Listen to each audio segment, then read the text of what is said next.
नमस्कार दोस्तों, आप सभी का बहुत बहुत स्वागत है आपके अपने विश्वसनीय YouTube channel business education point पर। आज का जो हमारा वीडियो है आपके लिए मेंस के हम संपूर्ण नोट्स का रिव्यू देंगे। कौन कौन से नोट्स हैं, किस प्रकार से आपको तैयारी करनी है, 3 मार्कर, 5 मार्कर, 6 मार्कर एवं हमारे द्वारा जो एक बुक मध्य प्रदेश लोक सेवा आयोग मुख्य परीक्षा के लिए रामबाण पुस्तक आपके लिए मार्केट में आ चुकी है, 3 मार्कर प्रश्नोत्तरी, जिसकी हम बुक के बारे में भी आपको बताएंगे कि इसमें क्या क्या महत्वपूर्ण चीज़ें हैं, जिससे आपका 2020 के मेंस में 100% हो जाएगा।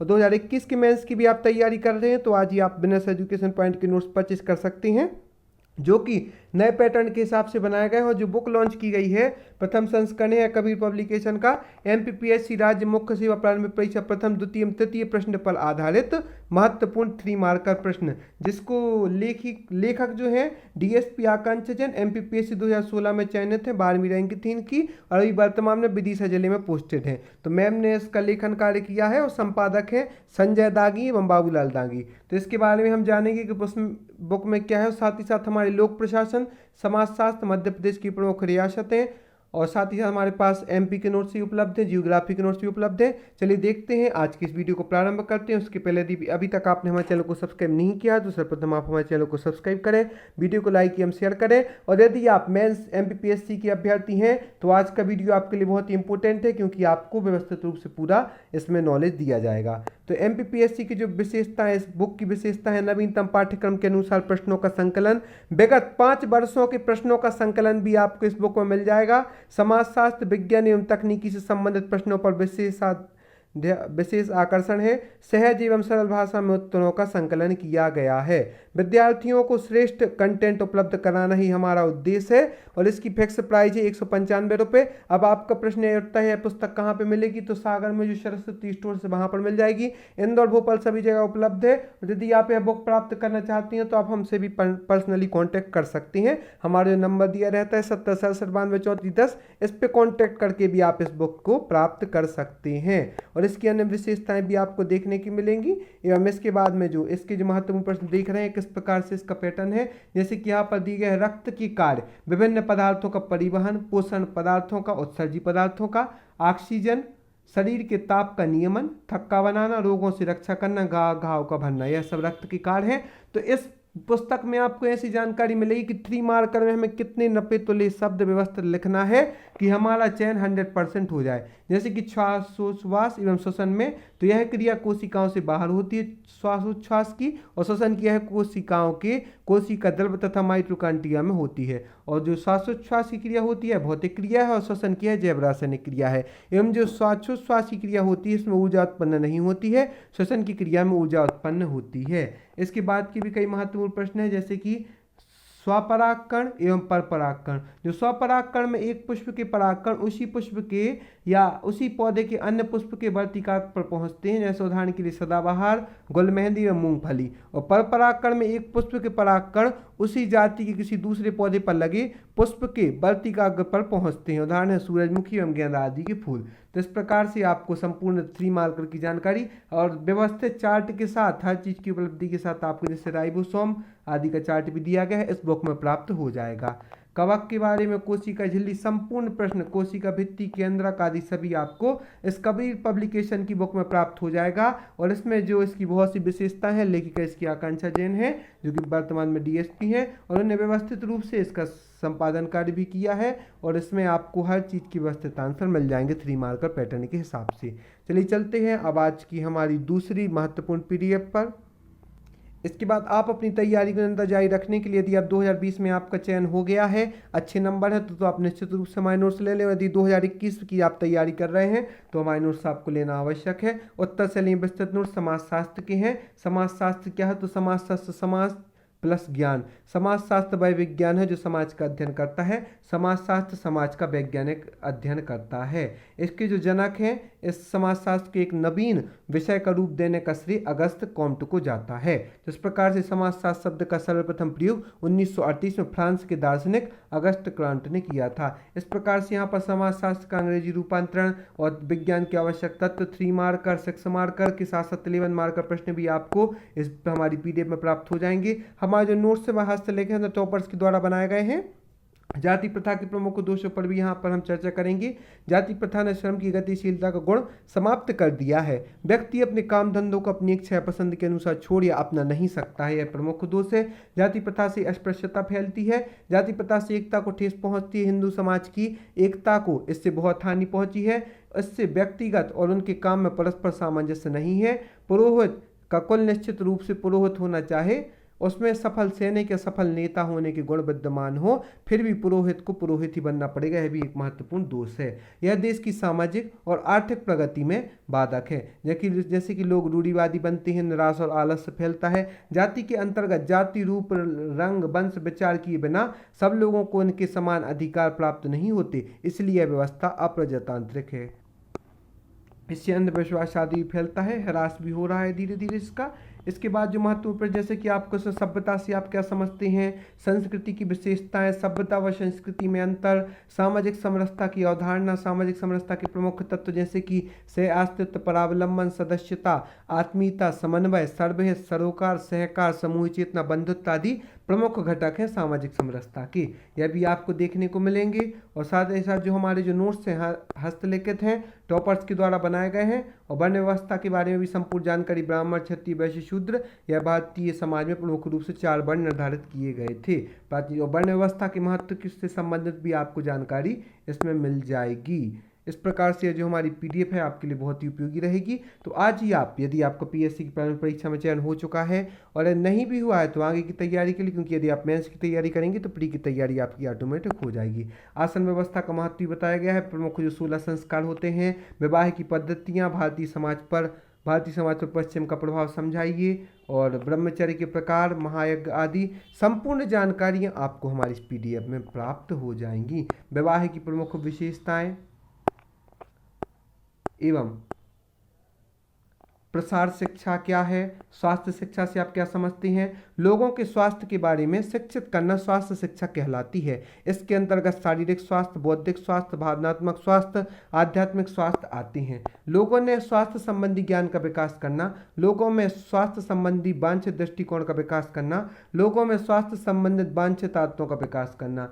स्वास्थ्य शिक्षा का महत्व जो है विभिन्न समुदाय लोगों की समग्र स्वास्थ्य की स्थिति को बढ़ाने के लिए आवश्यक है। स्वास्थ्य शिक्षा किसी देश की अर्थव्यवस्था स्वास्थ्य शिक्षा के सीधे अनुपातिक है। जितनी अच्छी जीवन प्रत्याशा होगी, जीवन स्तर उतना ही बेहतर होगा। स्वास्थ्य शिक्षा लोगों में पूरे समुदाय के प्रति जिम्मेदार बनाती है। इस प्रकार से आपको इस पीडीएफ में संपूर्ण जानकारियाँ प्राप्त हो जाएंगी, जैसे कि जनसंख्या, जनकांकी, अल्पसंख्यक, गोत्र क्या है, नातेदारी क्या है, मातृ संतात्मक परिवार, पितृसत्तात्मक परिवार से जुड़ा टॉपिक, अर्थात हर प्रकार की चीज़ आपको मिल जाएगी। तो आप आज ही हमारे नोट्स परचेज कर सकते हैं।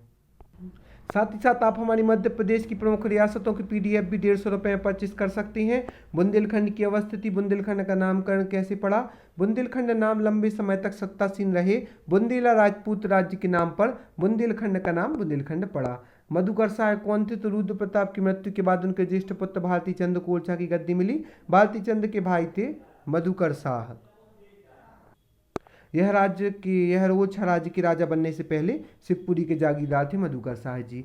दतिया रियासत का वर्णन भी आपको, प्रमुख रियासतें जो भी हैं, छत्रसाल जी का वर्णन, अजयगढ़ रियासत का वर्णन, छतरपुर रियासत का वर्णन आपको मिलेगा। छतरपुर रियासत की स्थापना सोनेजू ने 1785 ईस्वी में की थी। विस्तार पन्ना बिजावर में चरखारी में किया गया था।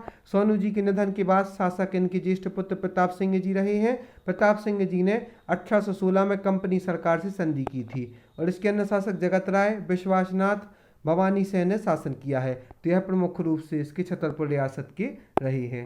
इसके बाद में जो है वह सागर राज्य के बारे में भी आपको जानकारी मिल जाएगी कि 1735 में बाजीराव पेशवा ने छत्रसाल से बुंदेलखंड का सागर राज्य लेकर गोविंद राव बल्लाल खैर को बुंदेलखंड का सूबेदार नियुक्त किया था। तो 3 मार्कर एवं 5 मार्कर में भी आ सकता है। चरखारी रियासत की जानकारी भी आपको मिल जाएगी। झांसी रियासत, मौदा गुसाई रियासत, बुंदेलखंड में स्वतंत्रता संग्राम के बारे में भी आपको जानकारी मिल जाएगी। बुंदेल के प्रमुख राजवंशों की जानकारी भी आपको यहाँ पर मिल जाएगी। तो इस प्रकार से इस पीडीएफ आपके लिए बहुत ही उपयोगी है, जिसमें आपको समस्त प्रमुख रियासतों की जानकारी और 3 मार्कर, 5 मार्कर एवं 11 मार्कर के हिसाब से मिल जाएगी। तो आज ही आप हमारी इस पीडीएफ को परचेस कर सकते हैं। काकड़िया महादेव मंदिर की संरचना पर प्रकाश डालें। खजुराहो का प्रसिद्ध मंदिर है, खजुराहो मंदिरों में सबसे बड़ा मंदिर है। ऊंचाई इसकी 31 मीटर है। मंदिर परिसर 6 वर्ग किलोमीटर है। यह मंदिर बड़े खम्भों और टावर से मिलकर बना है। इस मंदिर का निर्माण राजपूतों के वंशजों चंदेलों द्वारा किया गया है। कंदरिया महादेव मंदिर का निर्माण 13 फीट ऊंचे चबूतरे पर करवाया गया है। यहाँ एक आयताकार प्रवेश द्वार अर्धमंडप है जो कि केंद्रीय खम्भे वाले बाल हाल में ले जाता है। यह अंधेरे गर्भगृह की ओर जाता है। इसके ऊपर मुख्य मीनार और शिखर हैं। गर्भगृह के अंदर लिंग है जो संगमरमर से बना हुआ है। बुंदेला रियासत का मध्य प्रदेश की स्थापत्य कला में भी महत्वपूर्ण योगदान है। मध्य प्रदेश के इतिहास में बुंदेल शासकों ने केवल एक विशाल साम्राज्य का निर्माण किया है। प्रमुख स्थापत्य कृतियां वीर सिंह बुंदेला द्वारा निर्मित जहांगीर महल, ओरछा का छत्रसाल महल, ओरछा का किला, परकोटा, दीन पनाह सहल, राम राजा मंदिर, ओरछा, दतिया, पन्ना, चंदेरी आदि में बुंदेला शासकों द्वारा बनवाए गए मंदिर, किले, महल आदि प्रसिद्ध हैं। इस प्रकार से खजूर सागर क्या है? दिल्ली जबलपुर का मदन महल एक अत्यंत साधारण महल है। यह एक बड़ी गोल चट्टान पर बना हुआ है। यह चंदेल नरेश मदन बर्मन के का राज प्रसाद था जबलपुर का मदन महल। इस प्रकार से आपको हमारी इस पीडीएफ में समस्त महलों की जानकारी मिल जाएगी, प्रमुख रियासतों की,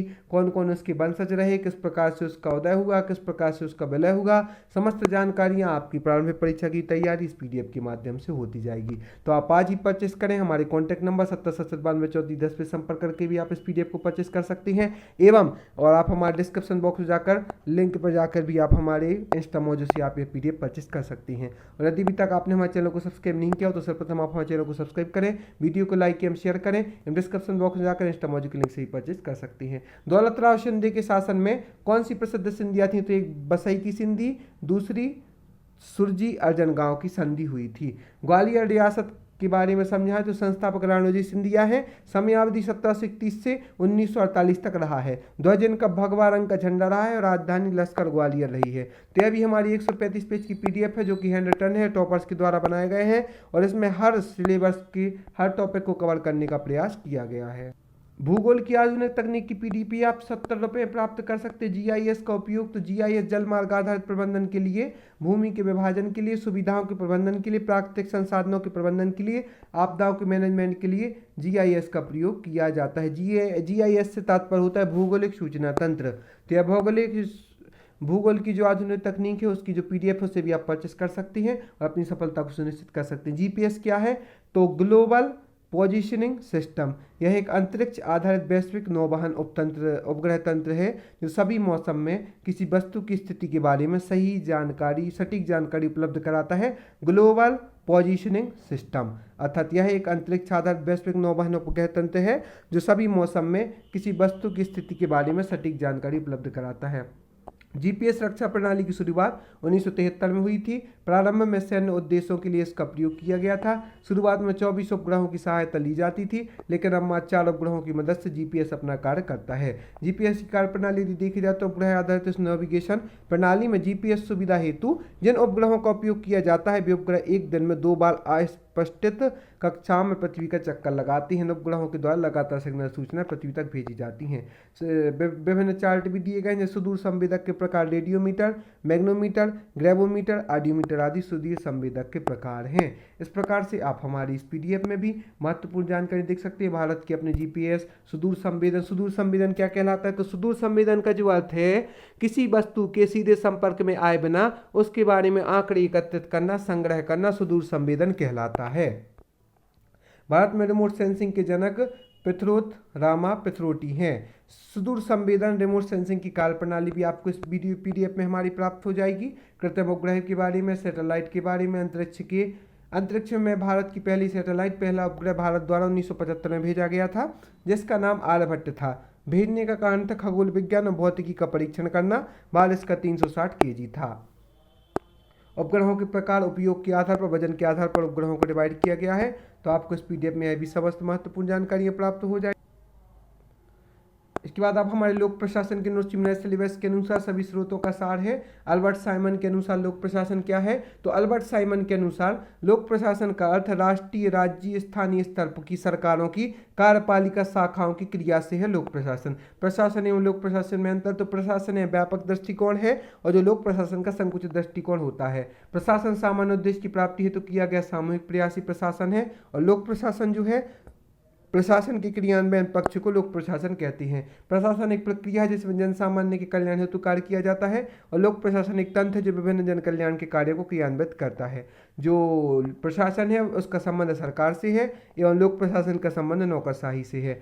जो प्रशासन जो है यह संविधान के अनुसार संचालित होता है, लोक प्रशासन सरकार के निर्देशों पर कार्य करता है। इस प्रकार लोक प्रशासन की सीमाओं के बारे में भी इस पीडीएफ में आप समझेंगे। प्रबंधन क्या है, तो लूथर गुलिक के अनुसार संसाधनों का समुचित उपयोग कर लक्ष्यों को प्राप्त करने को ही प्रबंधन कहते हैं। संसाधनों का युक्ति संगत प्रयोग प्रबंधन से तात्पर्य संसाधनों का युक्ति संगत प्रयोग, समन्वय एवं लक्ष्य प्राप्ति से होता है। इस प्रकार से यह पीडीएफ में भी आपको लोक प्रशासन की संपूर्ण जानकारी मिल जाएगी। लोक प्रशासन के पिता वुडरो विल्सन को कहा जाता है, और लोक प्रशासन के 6 चरण भी हैं यहाँ पर बताई जाएंगी, आपको इस पीडीएफ में जानकारी मिल जाएगी, और समय समय पर हम वीडियो भी उपलब्ध कराती रहेंगे आपके लिए। तो आपके लिए सुनहरा अवसर, जिनकी 2020 की मेंस की तैयारी कर रहे हैं वो, हम 2021 की प्री मेंस की तैयारी कर रहे हैं, तो उनके लिए सुनहरा अवसर है। आज ही आप हमारे नोट से परचेस कर सकते हैं, जो कि हैंड रिटन है, टॉपर्स के द्वारा प्राप्त किए गए हैं, टॉपर्स के द्वारा बनाए गए हैं। उन्हें आज आप ही परचेस करें। हमारा जो नंबर है 70 इस पर संपर्क करके एवं डिस्क्रिप्शन बॉक्स जाकर इंस्टामोजो की लिंक से भी आप परचेस कर सकते हैं। और साथ ही साथ जो हमारी बुक है, यदि आप वो भी लेने में इंटरेस्टेड हैं तो आप हमसे संपर्क कर सकते हैं। आप सभी का बहुत बहुत धन्यवाद दोस्तों।